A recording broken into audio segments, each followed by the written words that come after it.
Eh bien, salut à toutes, salut à tous. Béninoises et Béninois, c'est Monsieur Dassy. Notre pays traverse un moment difficile, un moment historique.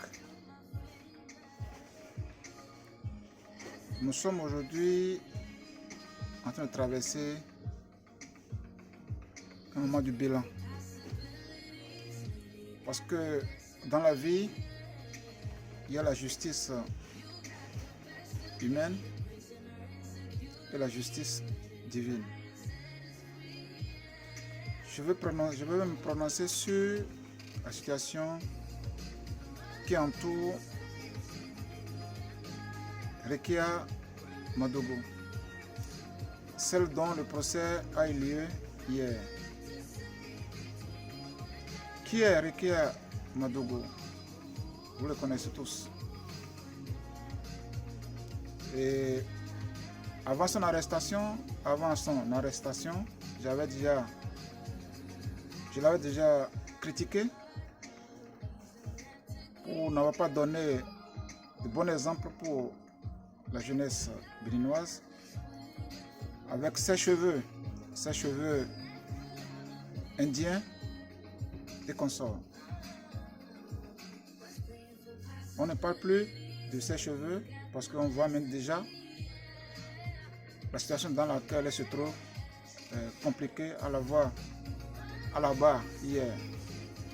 Qu'est-ce que veut dire? Tout simplement, il faut comprendre ceci, que je ne suis pas là pour faire le louange de talent ni de Rika Madogo. Tout simplement, je vais faire le point de vue, je vais faire le point sur mon humble point de vue sur la situation. Qui est celle-là? Tout d'abord, sur son chemin politique, elle a connu sa montée sous le régime de Yaya Boni. Elle a été ministre des microfinances, elle a été ministre de la garde des Sceaux, ministre de la Justice. C'est bon, tout ça là c'est bon.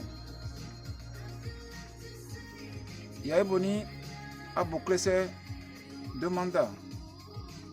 Je vais vous donner quelques traits du bilan que moi, personnellement, je donne à la gestion de Yaya Boni pendant ces 2 mandats. Pendant la gestion de Yaya Boni, les églises se sont proliférées. Les mosquées aussi. L'argent des contribuables ont été partagés aux pasteurs, aux imams du Bénin. Le peuple béninois a été pillé par service ICC qui avait obtenu l'appui et le courage du ministère des microfinances et du régime de Yaya Boni. Ça suffit largement pour vous dire que cette dame devait avoir honte. Elle devait avoir honte. Et juste après le départ de Yaya Boni, elle devait se cacher. Encore moins, cette dame, Rika Madogo, elle a été conseillère spéciale de Fort Yassingbe. Nous savons combien de temps la famille de Yassingbe dirige le Togo. Combien de temps? Ça veut dire plus de 40 ans que cette famille dirige ce pays, ce peuple. Il n'y a pas la dictature là. À ce que je comprends. Le Congo, Brazzaville, combien d'années Denis Sassou Nguesso dirige ce pays? Cette dame elle a de bons rapports avec ses présidents. En Côte d'Ivoire, la même chose. Quel courage on peut avoir pour accuser Talon qui n'a même pas encore fait 2 mandats de dictateur. Cette dame devait avoir honte de tout ce qu'elle a fait pour le peuple béninois. Et quand on se met à accuser le président, notre président, qui a été élu, même si ce n'est pas démocratiquement, elle a été élue par une grande partie. Et les résultats de sa gestion se trouvent sur le terrain. Je pense que les accusations qui sont portées sur elle, les chefs d'accusation qui ont été portés sur elle, ça peut être politique. Mais je ne vois pas un jugement humain ici. Moi, je vois un jugement divin. Parce que cette dame, elle a été à la base de la pauvreté de plusieurs Béninois au cours de la gestion de Yaya Boni. Et ce que moi je demande tout simplement à Pathé Talon, c'est de comprendre que le pays se trouve maintenant à une période très difficile, comme toute l'humanité qui se trouve bloquée par ce système qui est en train de viser notre race, la race noire. Et pour convaincre, pour lutter, pour sortir de cette crise, nous devons être ensemble. Il doit y avoir une consolidation nationale pour que nous puissions faire face avec dignité aux enjeux, aux défis que notre ère, que notre génération fait face aujourd'hui. Tout simplement, je pense que Talon n'est pas méchant pour la laisser faire 20 ans en prison. Mais les Béninois, vous devez comprendre ceci. Vous devez comprendre que chaque chose que vous faites dans la vie, il faut vous mettre en tête que tôt ou tard, chacun va récolter les fruits de ce qu'il a semé.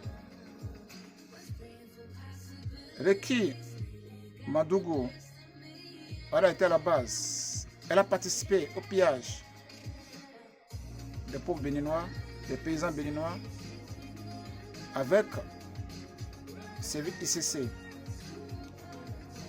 Ça suffit largement pour que nos entités, pour que nos ancêtres viennent réclamer vengeance. Surtout quand on se trouve impuni, quelles que soient les nominations qu'on a eues dans la vie. Il y a quelque chose qu'il faut comprendre. Est-ce que nous méritons ça? Si nous ne méritons pas ce que nous avons eu, tôt ou tard, la nature va nous montrer le chemin de la justice. Je demande à Talon tout simplement de pardonner, de gracier cette dame, de la gracier, de lui donner le temps, de la remettre à sa conscience. Déjà, elle est déjà dépérie. À la voir là-bas, on sent qu'elle n'est plus celle-là qu'elle était. Et ce qui m'a fait peur, c'est qu'elle voulait cogner 2 peuples, le peuple togolais, le peuple béninois.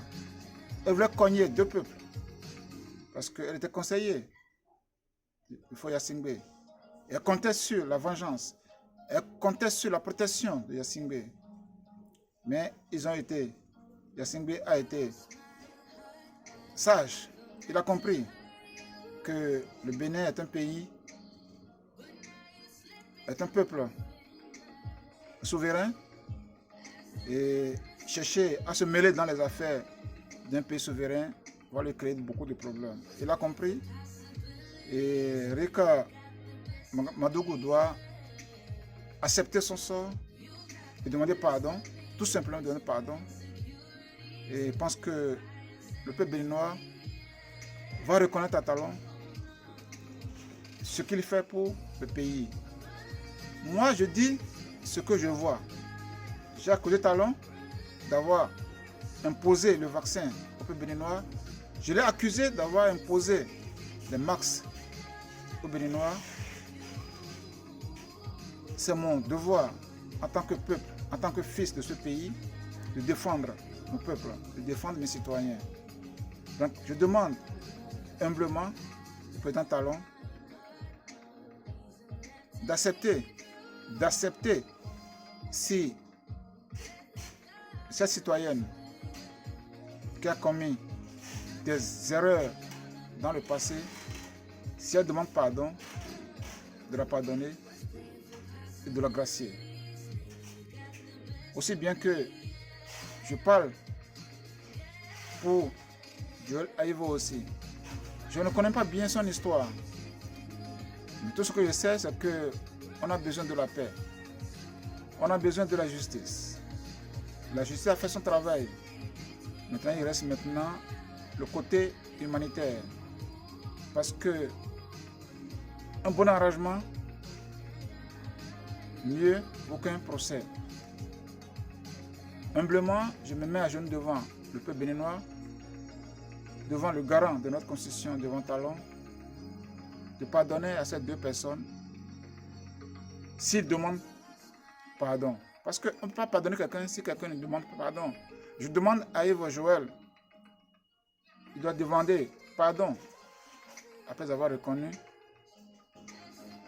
les élections, après avoir reconnu le président Talon comme président de notre pays. Car dans toute chose, le pouvoir est toujours temporaire. Après le pouvoir, la vie va continuer. Et dans quelle rive, sur quelle rive nous allons nous trouver demain, personne ne sait.